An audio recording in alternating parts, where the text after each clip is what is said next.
Setiap kali melakukannya, kamu merasa puas sebentar.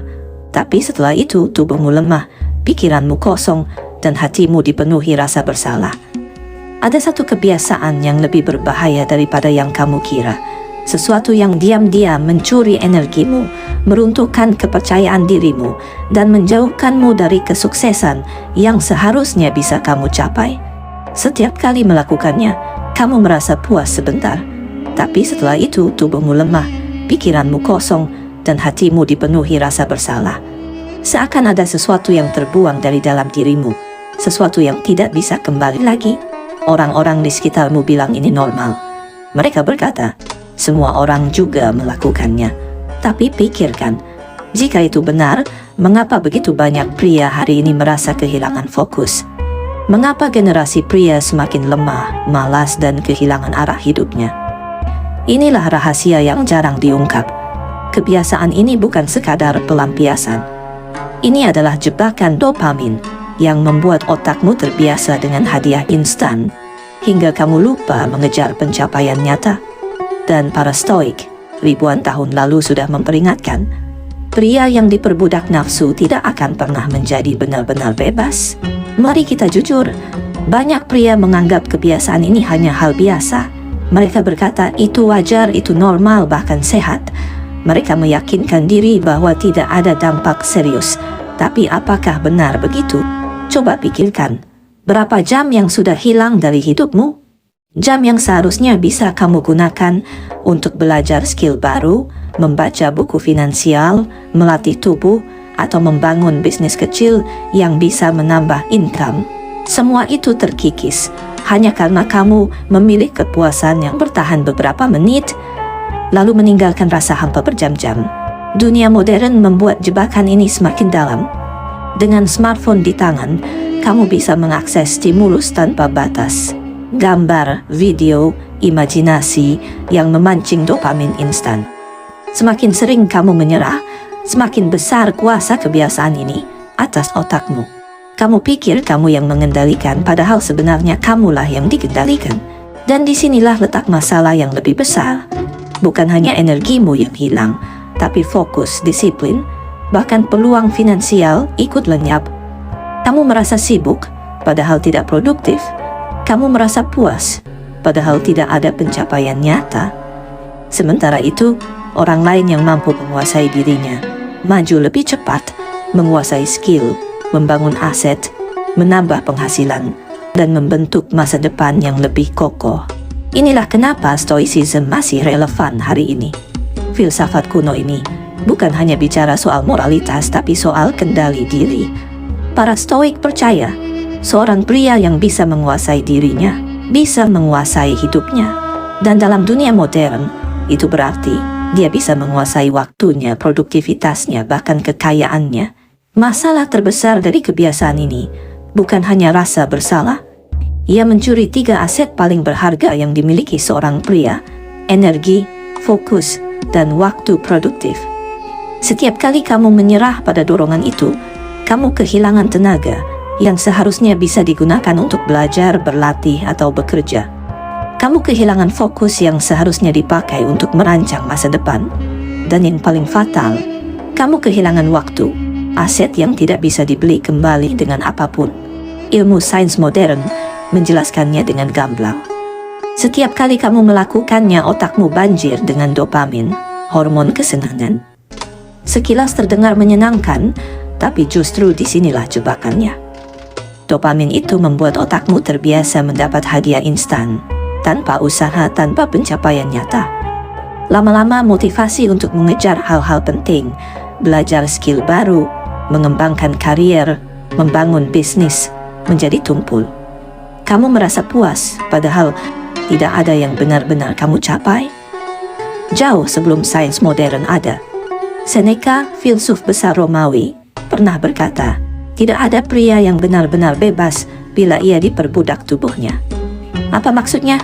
Pria yang terus-menerus tunduk pada dorongan nafsu tidak hanya kehilangan kendali atas dirinya, tapi juga kehilangan kendali atas hidupnya, termasuk masa depan finansialnya.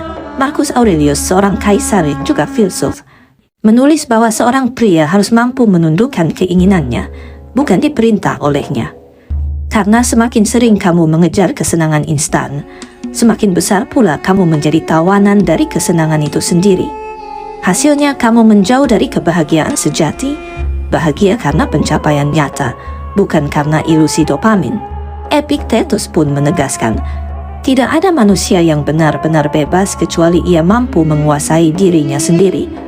Dan bukankah ini logis? Seorang pria yang tidak bisa mengendalikan satu dorongan kecil, bagaimana mungkin mampu mengendalikan karirnya, keuangannya, bahkan arah hidupnya? Masalahnya jelas. Kebiasaan ini adalah pencuri yang licik. Ia mencuri energimu, fokusmu, waktumu, dan akhirnya masa depanmu. Dan selama kamu membiarkannya, selama itu pula kamu akan tetap jadi budak dari tubuhmu sendiri. Pilar pertama adalah disiplin diri. Tidak ada manusia yang benar-benar bebas kecuali ia mampu menguasai dirinya sendiri. Disiplin diri bukan berarti membunuh semua kesenangan, melainkan memilih mana yang pantas dikejar. Setiap kali kamu berkata tidak pada dorongan instan, kamu sedang melindungi waktumu dari pemborosan. Dan waktu itu bisa kamu gunakan untuk hal-hal yang jauh lebih bernilai. Belajar skill bernilai tinggi, membangun bisnis digital, atau memperkuat karier. Inilah investasi nyata, mengubah 1 jam kelemahan menjadi 1 jam produktivitas. Pilar kedua adalah tujuan hidup. Banyak pria gagal karena hidup mereka kosong. Mereka tidak punya misi, dan kekosongan itu akhirnya mereka isi dengan hiburan murahan. Hidup tanpa tujuan adalah hidup yang terbuang. Tapi ketika kamu punya misi jelas, membangun aset, menabung untuk investasi, mengejar kesehatan prima, atau meraih kebebasan finansial, energi seksualmu tidak lagi terbuang percuma. Energi itu diarahkan ke hal-hal yang mendatangkan hasil nyata, baik secara mental, fisik, maupun finansial. Pilar ketiga adalah transmutasi energi. Para bijak sejak dulu tahu, energi seksual adalah bahan bakar paling kuat dalam tubuh pria. Jika disia-siakan, potensimu habis. Tapi jika diarahkan, energi itu bisa menjadi mesin penggerak ambisi, kreativitas, dan ketekunan. Ia mengarahkan seluruh tenaganya pada inovasi, bukan pada dorongan sementara.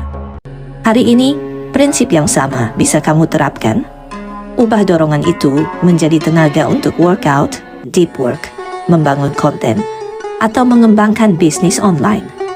Energi yang dulu membuatmu lemah, kini menjadi sumber kekuatan finansial dan pencapaian nyata. 3 pilar ini, disiplin, tujuan, dan transmutasi energi, adalah fondasi pria yang merdeka. Pria yang tidak hanya bebas dari perbudakan tubuh, tapi juga bebas dalam arti sejati, punya kendali atas waktunya, produktif dalam karyanya, sehat dalam tubuhnya, dan kokoh dalam keuangannya. Inilah kunci agar kamu bisa berhenti hidup sebagai konsumen dan mulai hidup sebagai pencipta. Sekarang bayangkan, kamu bangun pagi dengan energi penuh. Tidak ada rasa bersalah yang menghantui. Tidak ada pikiran kabur yang membuatmu malas bergerak. Kamu langsung tahu apa yang harus dilakukan. Mengerjakan pekerjaan penting, belajar skill baru, atau menyusun strategi untuk membangun income berikutnya. Setiap jam terasa lebih bernilai. Karena energimu tidak lagi habis untuk kesenangan kosong, melainkan diarahkan pada hal-hal yang membangun hidupmu. Tubuhmu semakin kuat karena dorongan itu kamu alihkan ke latihan fisik. Pikiranmu semakin jernih karena tidak ada dopamin instan yang mengacaukan fokusmu. Dan karirmu semakin naik karena kamu punya waktu lebih untuk deep work, belajar, dan produktif. Bayangkan pula dampaknya pada finansialmu.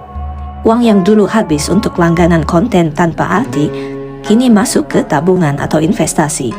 Waktu yang dulu hilang untuk kebiasaan sia-sia, kini kamu gunakan untuk membangun side hustle atau memperluas bisnis. Dalam beberapa bulan, kamu mulai melihat hasilnya. Income bertambah, skill meningkat, dan rasa percaya dirimu kembali. Inilah kebebasan sejati yang diajarkan para stoik. Kebebasan dari perbudakan tubuh, kebebasan dari jerat dopamin, kebebasan untuk menjadi pria yang tidak hanya kuat secara mental, tapi juga kokoh dalam hidup nyata, produktif, sehat, dan mapan secara finansial. Bandingkan 2 pria. Yang satu masih diperbudak nafsu, membuang waktunya untuk kesenangan murahan, hidupnya stagnan. Yang lain bebas, menguasai dirinya, menggunakan setiap tetes energinya untuk menciptakan karya, membangun kekayaan, dan meraih masa depan. Dua jalan yang berbeda, dua nasib yang berbeda. Pertanyaannya sederhana. Kamu ingin jadi yang mana? Ingatlah satu hal. Tidak ada pria hebat dalam sejarah yang diperintah oleh nafsunya. Mereka yang meninggalkan warisan, mereka yang membangun kerajaan, mereka yang mengubah dunia, semua dimulai dari satu hal, penguasaan diri. Sebaliknya, pria yang diperbudak oleh tubuhnya akan kehilangan semuanya. Hilang fokusnya, hilang energinya, hilang potensinya. Ia menjadi pengikut, bukan pemimpin. Konsumen, bukan pencipta. Dan lambat laun, ia akan menyadari bahwa tahun-tahun emasnya terbuang sia-sia. Maka inilah waktunya untuk memilih. Apakah kamu ingin terus hidup sebagai budak dari dorongan sesaat? Atau kamu ingin bangkit sebagai pria yang bebas, pria yang menggunakan setiap jamnya untuk produktivitas, kesehatan, dan membangun kekayaan? Saya tantang kamu. Mulai hari ini, jalani 30 hari disiplin stoik. Tandai kalendermu. Setiap kali berhasil melewati satu hari tanpa jatuh, catatlah. Gunakan energi yang muncul untuk workout, belajar skill digital, membaca buku finansial, atau mengerjakan proyek kecil yang bisa menjadi sumber income. Dalam 30 hari saja, kamu akan melihat hidupmu mulai berubah. Bukan hanya di tubuh dan pikiranmu, tapi juga di dompetmu. Jika kamu siap merebut kembali kendali hidupmu untuk berhenti jadi budak nafsu, tekan tombol subscribe sekarang juga. Karena perjalananmu menuju kendali diri dimulai di sini, dimulai hari ini. Dan percayalah, sekali kamu merasakan kebebasan sejati ini, kamu tidak akan pernah ingin kembali lagi.